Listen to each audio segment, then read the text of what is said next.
So I'm about to present my project class to my very Trump-supported teacher, and my presentation goes completely against Trump.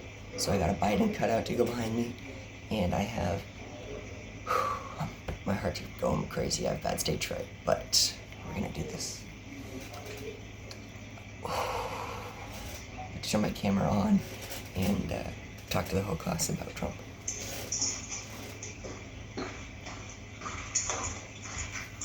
Perfect time. Do you want to just sit on the bed in the corner or something? Is here.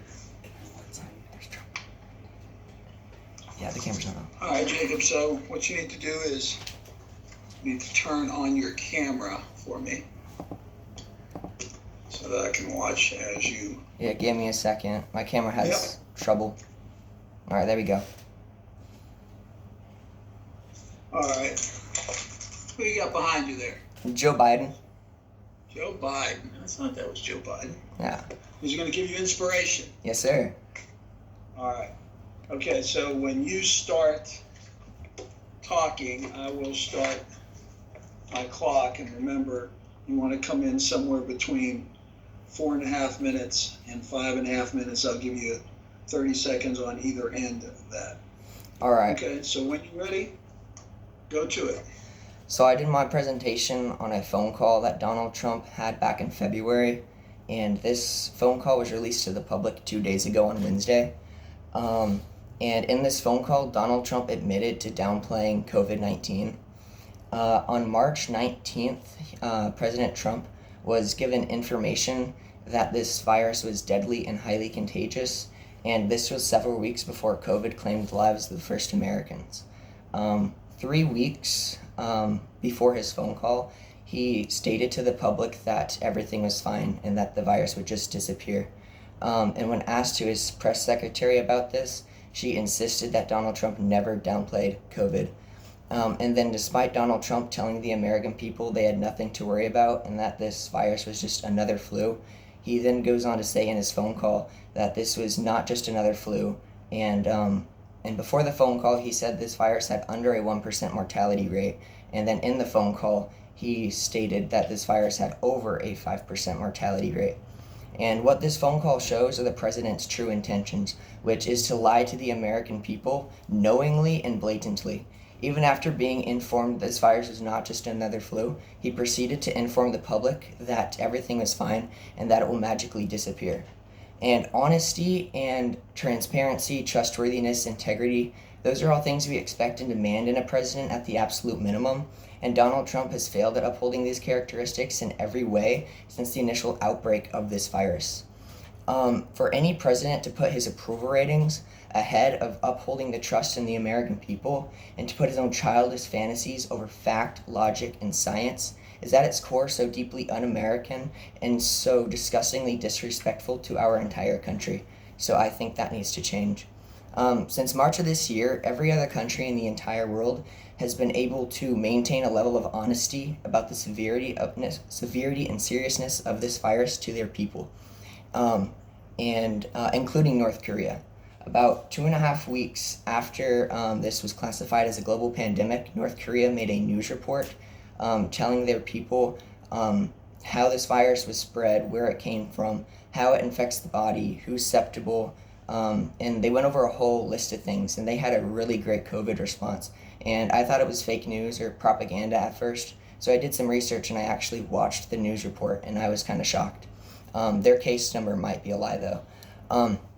As a result, many countries have been able to maintain and control COVID to some degree.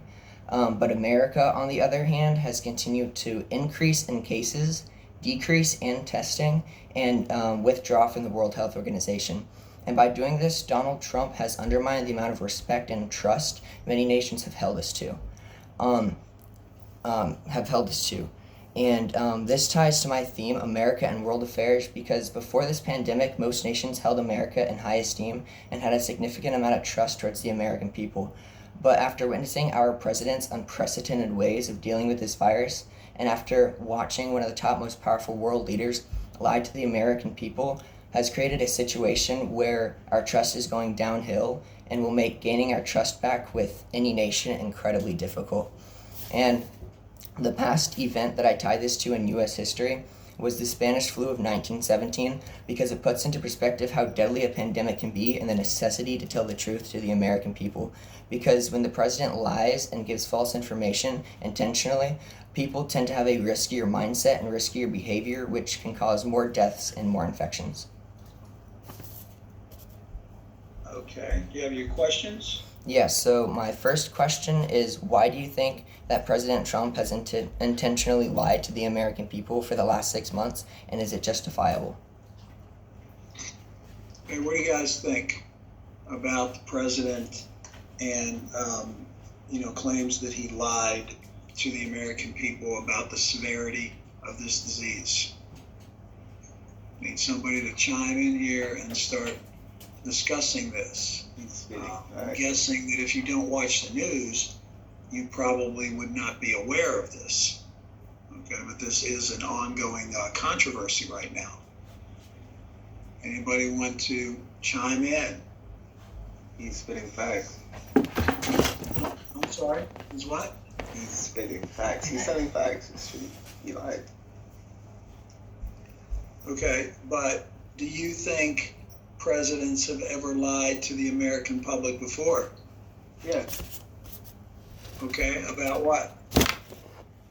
I'm not sure, but everybody lies. It's just some things are white lies, some things are more than just a white lie. This is more than just a white lie, and I don't think it's the first time he's just lied about something like this, or downplayed something so big, at least. Mm-hmm. Yeah, because lying has caused thousands of people to die. If he took it seriously, then we could have saved maybe even 100,000 lives, but he decided to downplay it, and now we have over 200,000 deaths.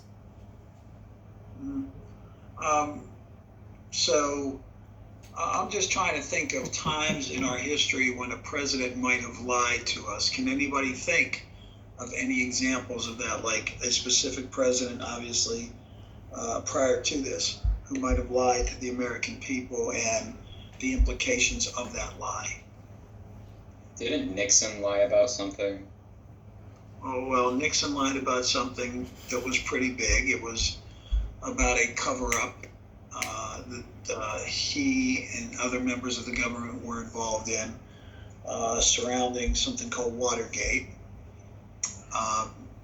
Sometimes it seems like the government has held back information from the American people. So, for example, when Pearl Harbor was bombed by the Japanese and it led to U.S. entry into World War II, the government did not let the American people know how bad it actually was, because they thought Americans would, just panic and lose confidence and things like that. When President Kennedy was president, he was not truthful with the American people about aspects that occurred during his presidency. Lyndon Johnson, the same. George W. Bush, Ronald Reagan. So I think we have had presidents lie, but it depends on what level you're talking about. So Jacob's saying that these untruths that the president told have actually cost lives, because maybe people would have taken this more seriously. I don't think it's a maybe. I think it's a definitely, because I don't know.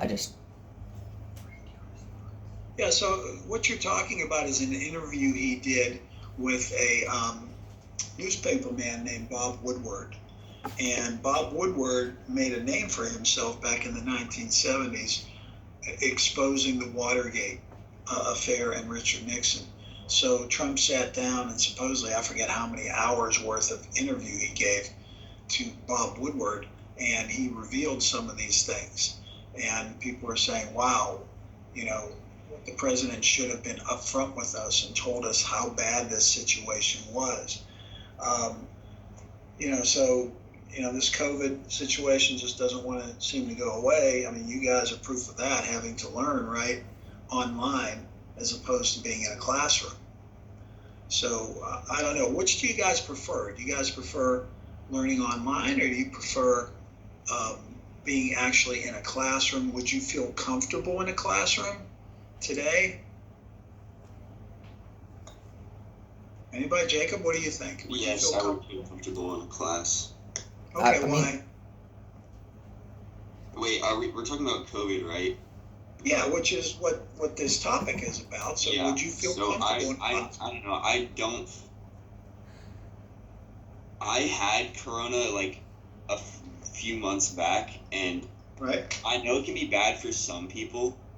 Like, for example, my dad had it pretty bad because he has high blood pressure, so he had to go to the hospital. But other than that, the rest of my family were pretty much healthy for the most part, but we had no symptoms at all. So I think if you have a health condition, it'd probably be a good idea to stay home and like do online stuff. But if no one has like health conditions and they're pretty healthy for the most part, I think it'd be okay to go back to school as long as we take like healthy precautions to not get anyone sick. Okay, so you mean like constantly, like washing your hands or using hand sanitizer or wearing a mask, Yes. things like that. I mean, I could never have imagined that we would be in a situation like this. I mean, I don't think anybody would have said, oh, school's going to be shut down, the economy's going to shut down, the country's going to shut down, and this is how we're going to have to live our lives. I think that was something that very few people expected. So, Jacob, what was your second question? My second question was, do you think that due to the surfacing of this phone call, he will change the way he deals with the pandemic? Okay, what do you guys think? Has the president changed the way he's dealing with the pandemic? Will he change the way? I mean, I think of an organization that's located right here in Atlanta, the CDC, and the CDC is kind of giving us mixed signals sometimes. And Dr. Fauci and the Surgeon General kind of have gone back and forth early on. I remember them saying, all right, you should wear a mask, then you don't have to wear a mask, then you should wear a mask. And, I think when anybody gives us mixed signals, then, it makes the people wonder, like, should I listen to the last thing they said? Should I listen to the first thing they said? Should I listen to the president when he said it isn't a problem? Should I listen to him now when he says to do this? So, giving people mixed signals, I think, can lend itself to a lot of problems. I think the reason that they are giving mixed signals is because Trump hates when people disagree with him, and if they were to go against his word, they might cut funding to the CDC and or something like that. Yeah, cutting funding to the CDC right now probably isn't going to happen. I think maybe some previous administrations may have funded it more. Some may have cut funding. We're running into a lot of problems here where we're, dealing with issues in terms of money. When you have these bills coming out of Congress, some of them might be $3 trillion or $3.5 trillion. At some point, you're spending too much, but you're spending too much because you think that the people need this funding to get kind of back on their feet. So it's just kind of a strange situation that we're in right now. Okay, all right, thanks, Jacob. I thought that was interesting, to say the least. All right, so guys, let me go back to sharing the screen.